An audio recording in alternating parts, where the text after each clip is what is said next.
Kasusan ako kabadai kalog jong Pastor Raymond ko kalayatu banadu ubnai Februari jong kasnem hajar katnyo ulog jong ka ula Shah Rahbor no ki breu ki bomla ban itu dorkmat setia bat nadu katu kapor haduk kine kisngi ki bamenta kin patip setia shaei udon bat kumnu ulong Pastor Raymond ko udai napo ri Malaysia bat ru udai Muslim ubala kala Kristen no bat hadin ba ula pediang dia ujiso ula mi syakmat ban trei ya kakam jong uplay bat ula trei habdeng ki breu ki badi drugs bat ru habdeng ki breu ki bayo ya kajeng pang HIV AIDS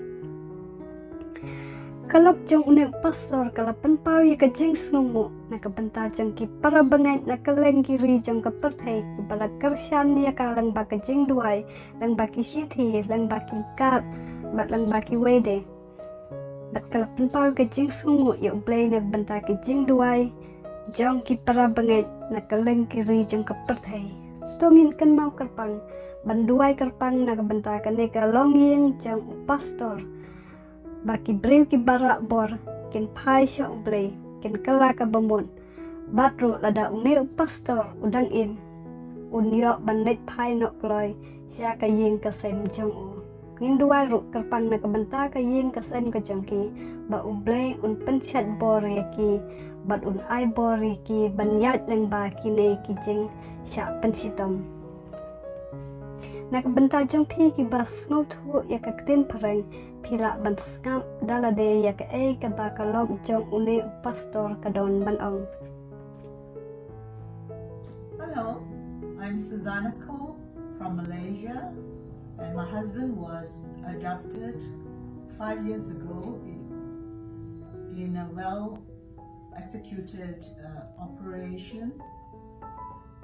and we have not seen or heard from him since. The family has been through a lot of struggles and challenges, but the prayers of the saints have kept our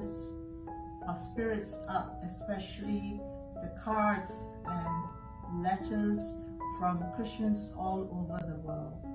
And I believe that God answers prayer, and I believe that the unceasing prayers of the Christians availeth much, and we believe that God in His perfect timing will fulfill